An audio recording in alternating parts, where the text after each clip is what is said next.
주님과 연합의 중요성이라는 말씀의 제목으로 함께 은혜 나누려고 합니다. 오늘 본문은 마치 과실을 많이 맺는 것이요 목적처럼 보이죠. 그러나 본문에서 예수님께서는 과실을 많이 맺는 것보다 더 중요한 것을 강조하고 계셔요. 그것이 바로 무엇이냐? 예수님과 연합된 삶이라는 것입니다. 여러분, 우리가 신앙생활을 하면서 열매 맺는 삶도 무척 귀하고 중요합니다. 그러나 이 열매 맺는 삶보다도 또 생산적인 일을 하는 것보다도 우리 그리스도인들은 예수 그리스도와 연합된 일이 더 우선시 되어야 된다는 것입니다. 오늘 말씀을 통해서 그 은혜가 여러분의 심령 가운데 충만하게 임하시기를 주의 이름으로 축복합니다. 먼저 첫 번째 보니까요, 생산과 연합에 대해서 말씀드리려고 합니다. 누가복음 10장 38절로 42절 말씀에 보니까요, 예수님께서 한 촌에 들어가십니다. 이때 마르다라 하는 한 여인이 예수님을 자신의 집으로 영접하였습니다. 마르다에게는요, 마리아라는 여동생이 있었어요. 예수님을 모시고 영접하다 보니까 무엇을 예수님께 대접할까? 무엇을 해드려야지 예수님께 맛있게 드실까? 왜 잔치집에 가면 막 음식이 풍성하잖아요. 마르다도 그런 마음이었나 봐요. 그래서 예수님에게 대접할 그 음식 준비를 하느라 아주 분주해요. 그런데 동생 마리아를 보니까요, 자신을 도와주지 않아요. 예수님 앞에 앉아서 예수님의 말씀에 귀를 기울이면서 예수님의 말씀을 청청하고 있는 거예요. 아니, 나 혼자 너무 분주하게 일하다 보니까 마르다라는 이 여인이 예수님 앞에 나가서, 주님, 내 동생을 보세요. 나는 이렇게 분주한데 내 동생은 나를 도와주지 않아요. 좀 한마디 해주세요. 거들어 주세요. 이러는 거예요. 우리 주님이 뭐라고 말씀하셨을까요? 마르다야, 마르다야, 내가 많은 일로 염려하느냐? 많은 일로 근심하느냐? 그러나 몇 가지만 하든지 아니면 한 가지만 하더라도 족하다. 마리아는 이 좋은 편을 택했으니까 빼앗기지 않을 것이다. 예수님께서요, 이렇게 말씀하셨어요. 아마 마르다가 고자질할 때는 예수님께서 내가 예수님을 대접하려고 하니까 내 편을 좀 들어주지 않으실까? 이런 마음이었던 것 같아요. 우리도 교회에서 봉사를 하다 보면 누가 알아주지도 않고 도와주지도 않고 혼자 하다 보면은 잘하다가도 어느 날 불평과 불만이 나올 때가 있어요. 이 마르다처럼. 그러나 우리는 누구에게 인정받기 위해서 하는 게 아니라 주님을 생각하는 마음으로 주님의 몸된 성전을 쓸고 닦고 반짝반짝 윤이 우리가 봉사하는 거예요. 섬기는 거예요. 사랑하는 여러분들이요, 이처럼 불평하고 원망할 바에는 차라리 하지 않는 게 낫다는 거죠. 예수님께서 바로 이렇게 말씀하신 이 내용 안에서도 우리는 생각해 보아야 돼요. 단순하게 예수님을 대접하고 대접하려고 마르다가 일손에 바쁘고 마리아는 예수님 말씀에 듣는 것에 청종했다. 여기에서 좀 더 집중한다면은, 마리아는 예수님과 연합된 삶을 살고 있구나. 그래서 예수님이 내 안에, 내가 예수 안에 거하기 위하여 주의 말씀을 청종하는구나. 내가 세상 것에 분주하고 바쁜 게 아니라 주님의 일로, 주님이 기뻐하시는 일로 내가 나가고 있구나. 이거예요. 마르다는 세상적인 면에서 보면은 참 잘하는 일이죠. 그러나 주님 보실 때는 그것보다도 더 먼저, 물론 그것도 중요해. 없어서는 안 돼. 그러나 먼저 주님과 연합이 먼저란다. 이 말씀을 깨우쳐주고 있는 말씀입니다. 이것은 곧 연합하는 것이 생산하는 것보다 중요하지 않다고 하는 건 아니지만, 더 중요한 것은 연합하는 것이 생산하는 것보다 더 중요하다라고 분명하게 말씀해 주고 계시는 것입니다. 오늘 본문 4절에서 7절 말씀을 조금 전에 읽으셨습니다. 자, 내 안에 거하라. 나도 너희 안에 거하리라. 이게 뭐예요? 연합하는 거잖아요. 남자와 여자가 만나서 결혼을 하는 건 둘이 한 몸을 이룬다고 말을 하잖아요. 이게 바로 연합이에요. 내 안에 주님이 거하시고 내가 주 안에 거하는 거, 이게 연합이라는 것입니다. 나는 포도나무요 너희는 가지니. 포도나무에는 가지가 붙어 있습니다. 이 또한 연합을 의미하고 있습니다. 사람이 내 안에 거하지 아니하면 밖에 어떻게 해요? 버리워져 말라진다는 거예요.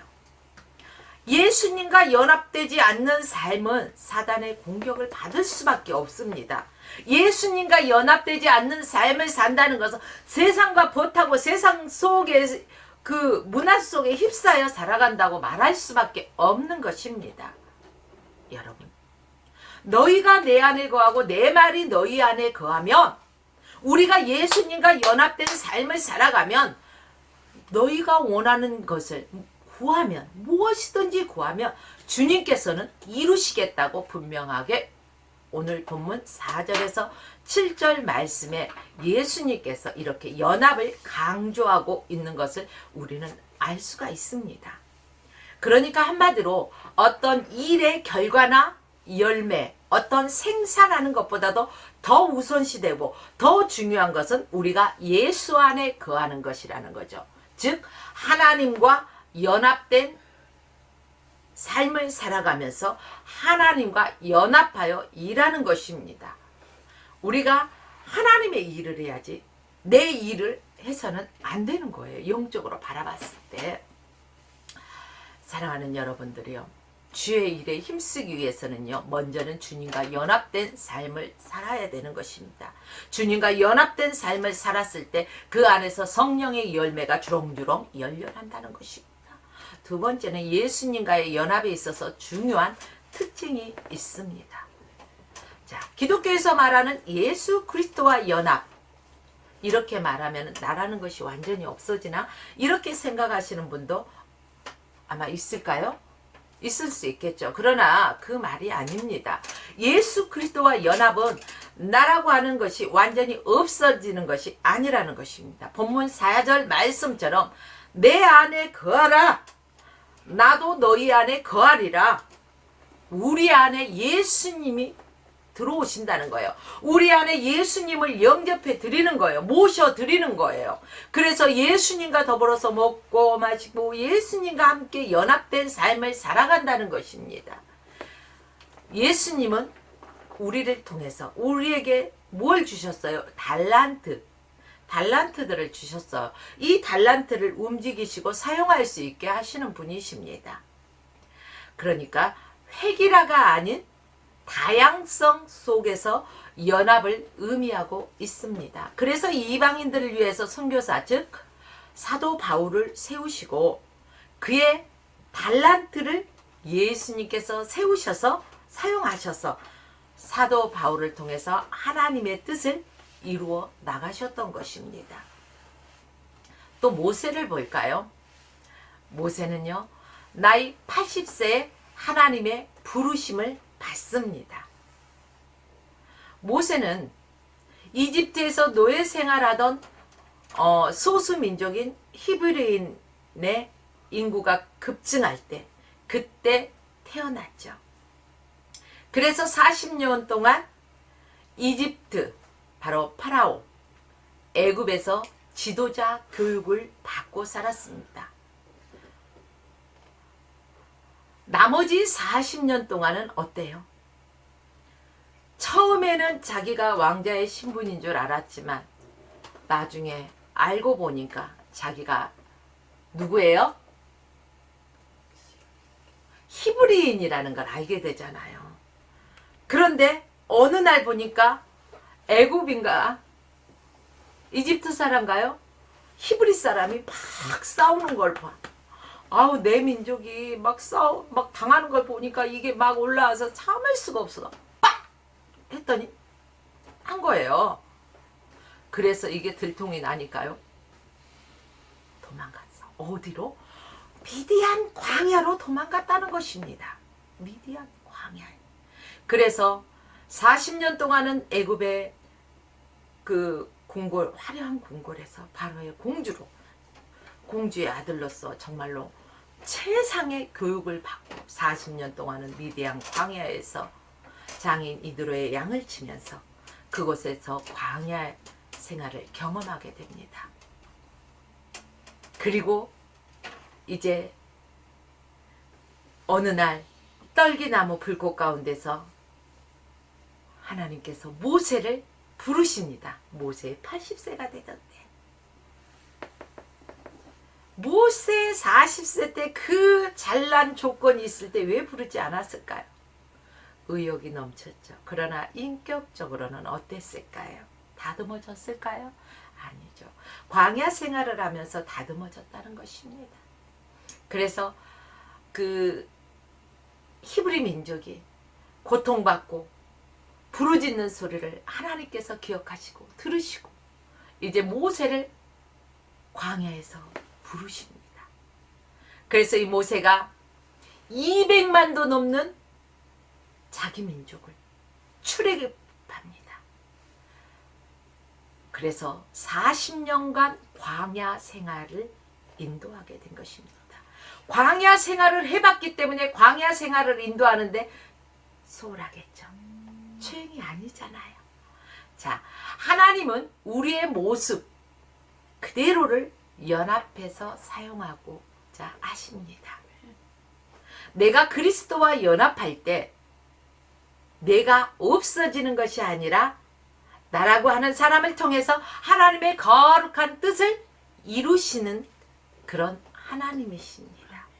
그렇기 때문에 저와 여러분은 인격적으로도 다듬어져야 돼요. 그래서 광야 훈련길이 있는 것입니다. 세 번째는 어떻게 예수 그리스도와 연합하게 되는가? 그렇습니다. 요한복음 13장에서는요. 예수님과 제자들이 만찬을 나누실 때 예수님께서 수건을 탁 어깨에 걸치시고 제자들의 발을 씻어주십니다. 제자들과 연합을 보여주고 계시는 거예요. 단순히 낮은 자의 겸손한 모습만 보여주시는 게 아니라 연합된 모습을 보여주신다는 것입니다. 그리고 요한복음 13장 34절로 35절 말씀에 보니까 새 계명을 주셨어요. 새 계명은 무엇입니까? 서로 사랑하라는 것입니다. 내가 너희를 사랑한 것 같이 너희도 서로 사랑하라. 우리가 아담과 하와의 그 죄로 인해서 원죄를 가지고 태어나고 누구나 죽을 수밖에 없는 그러한 상태에 놓여 있습니다. 죄 없는 자가 우리의 죄를 대신해야 합니다. 이때 하나님께서 우리가 영원한 지옥에 가는 것을 볼 수가 없어서 당신의 사랑하는 아들 예수 그리스도를 인간의 몸을 입게 하시고 낮고 천한 이 땅에 보내주셔서 우리를 위하여 바로 예수 그리스도가 십자가 지시고 십자가 위에서 물과 피를 다 쏟으시고 그 예수 그리스도의 보혈의 피값으로 우리의 죄값을 지불하시고 사망 권세를 이기시고 3일 만에 부활하셔서 우리 기독교는 부활의 종교라는 것입니다. 받고 십자가에서 온전한 사랑을 이루셨습니다. 하나님 사랑과 이웃 사랑. 그래서요, 내가 너희를 사랑한 것 같이 아들의 목숨까지 내어준 것처럼 너희도 서로 치고받고 다투지 말고 시비하고 원망하지 말고 서로 관용하고 용서하고 사랑하라는 것입니다. 사랑이 없으면 너희가 무엇을 하든지 간에 울리는 뭐와 같다? 꽹과리와 같다는 것입니다. 그래서 예수님께서 주신 새 계명, 바로 서로 사랑하라는 것입니다. 예수 그리스도와 연합하려면 예수님을 사랑해야 돼요. 내가 사랑하지 않는 사람과 어떻게 연합할 수 있겠습니까? 전혀 사랑하지 않는 사람하고 결혼하라고 하면 결혼할 수 있어요? 아니잖아요.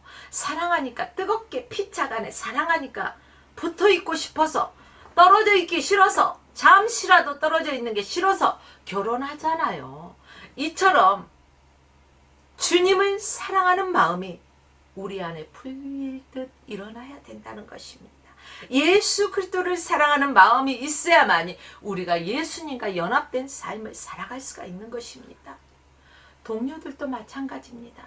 내가 사랑하는 사람이 있다면 그 사람에게 커피 한 잔이라도 더 사주고, 또 밥 한 그릇이라도 사주고. 요즘 말이 있잖아요. 박사보다 더 높은 게 밥사라고. 이러한 밥을 한 그릇이라도 사주면서 먹는 데서 정이 나잖아요.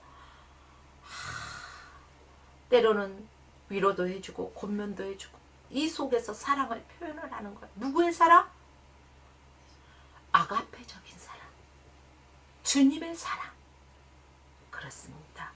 그래서 예수 그리스도와 연합이 필요하다는 거예요.